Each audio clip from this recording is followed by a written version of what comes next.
अक्टूबर मायूस नहीं करता। रेड जोन के अंदरूनी जराये के मुताबिक आईएसआई में बुध को कमान की तब्दीली हालिया महीनों में सबसे ज्यादा दूररस नताइज की हामिल तरक्की है। मुल्क के सियासी सूरत हाल की नौयत को देखते हुए एजेंसी की सबसे ऊंची सतह पर यह वो तब्दीली है जो बहुत सी अहम जगहों पर बहुत सी बड़ी और छोटी लहरें पैदा करेगी। लेफ्टिनेंट जनरल नदीम अहमद अंजुम अब लेफ्टिनेंट जनरल फैज हमीद की जगह आईएसआई के डायरेक्टर जनरल होंगे, जबकि साबिक डीजी को पेशावर में 11 कोर का कमांडर मुकर्रर कर दिया गया है। जनरल फैज ने आईएसआई में एक तवील अरसा गुजारा है और वो हर मामले पर गहरी छाप छोड़कर गए हैं, जैसा कि बुध को मरियम नवाज की धुआंधार प्रेस कॉन्फ्रेंस से जाहिर है। हमेशा की तरह ये मामूल की तकर्रुरी और तबादले अपनी अहमियत के हवाले से गैर मामूली हैं।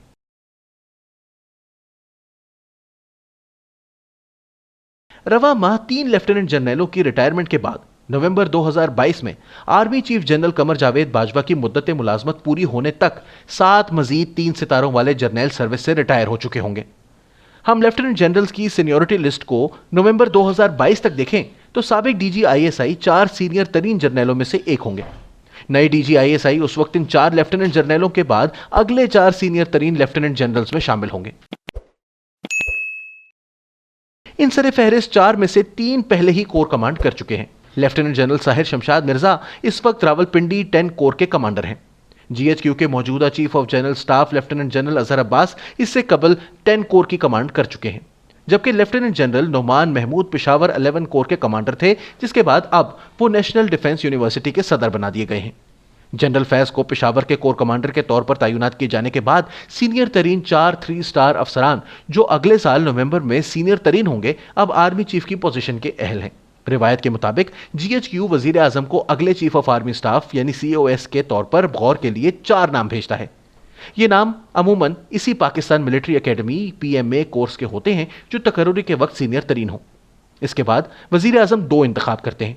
4 में से एक लेफ्टिनेंट जनरल को 4 स्टार के ओहदे पर तरक्की देकर chairman joint chiefs of staff committee बना दिया जाता है, जबकि दूसरे को 4 star chief of army staff मुकर्रर किया जाता है। यह पाकिस्तान का गैर खुफिया तरीन खुफिया राज था कि लेफ्टिनेंट जनरल फैज का आईएसआई से तबादला होना था, क्योंकि उन्होंने 3 स्टार जनरल बनने के बाद से अभी तक कोर की कमान नहीं की थी। इन 4 जर्नलों में से एक के तौर पर जो अगले आर्मी चीफ के ओहदे के लिए जेरे गौर लाए जाने के अहल होंगे, ये तवक्को की जा रही थी कि इन्हें कोर की कमान सौंपी जाएगी। सिर्फ एक सवाल था कि कौन सी कोर।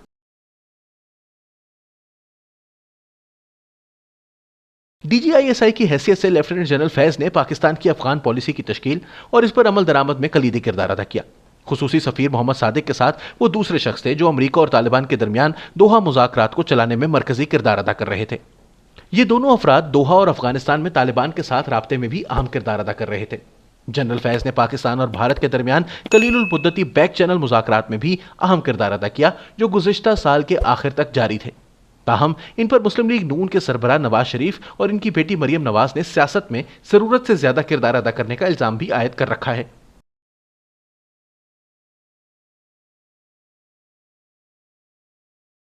आईएसआई में इनके जानशीन लेफ्टिनेंट जनरल नदीम अहमद अंजुम अपनी कमान की तरजीहात के मुताबिक इकदाम करेंगे। पॉलिसी के मुख्तलिफ शोबों बशमूल दाखिली सतह पर इनके पेशरो के नुमाया असरात को देखते हुए यह देखना दिलचस्पी से खाली नहीं होगा कि अमली तौर पर वो इदारे को कुछ मामलात में किस तरह चलाते हैं और क्या वो कुछ मामलात से किनारा कश होकर दूसरे मामलात की तरफ ज्यादा तवज्जो देते हैं या नहीं। ये तकर्रुरियां मुल्क की सियासत के लिए एक अहम वक्त पर हुई हैं।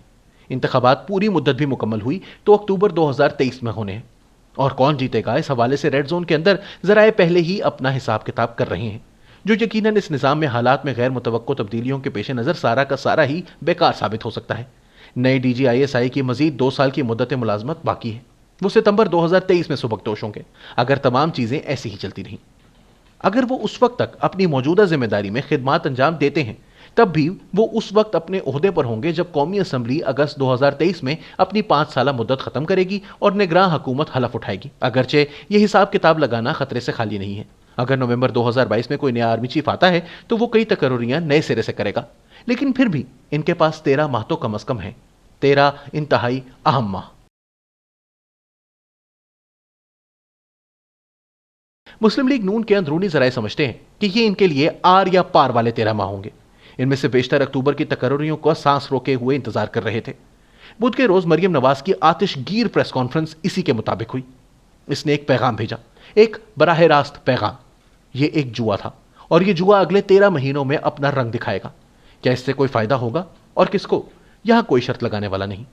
मुस्लिम लीग नून में बहुत से लोग जो उम्मीद कर रहे हैं, और ये उम्मीद वो अपनी सियासी फरासत की बुनियाद पर ही कर रहे हैं, कि अक्टूबर की तकर्रुरियां इन्हें शायद वो जगह फराहम कर सकती हैं जिसकी इन्हें खेल में मुकम्मल तौर पर वापसी के लिए जरूरत है।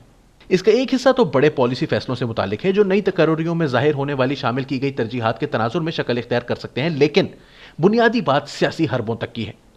अपोजिशन जराए का ख्याल है कि अगर हालिया तब्दीलियों की वजह से कुछ अहम अफराद पर वजीर आजम का इन्हसार कम होता है तो यह बजाते खुद वजीर आजम के तर्ज सियासत में एक बड़ी तब्दीली लाएगा, और अपोजिशन का ख्याल है कि इसका फायदा इसे होगा। क़यास आराइयों का दायरा लामत नहीं है। जिन मखसूस तरामीम के तहत हुकूमत ने नैब ऑर्डिनेंस लाई है या पेंडोरा पेपर्स जो कुछ बता रहे हैं, और यहां तक कि इस साल के बकिया महीनों में आने वाली सियासी और कानूनी लड़ाइयां जो लड़ी जानी है, ये सब क़यास आराइयों के दायरों के गिर्द हकीकत का जाल बुनना शुरू कर सकती हैं। किसी भी बात पर शर्त लगाई जा सकती है, बस मसला यह है कि किसी भी बात पर शर्त नहीं लगाई जा सकती।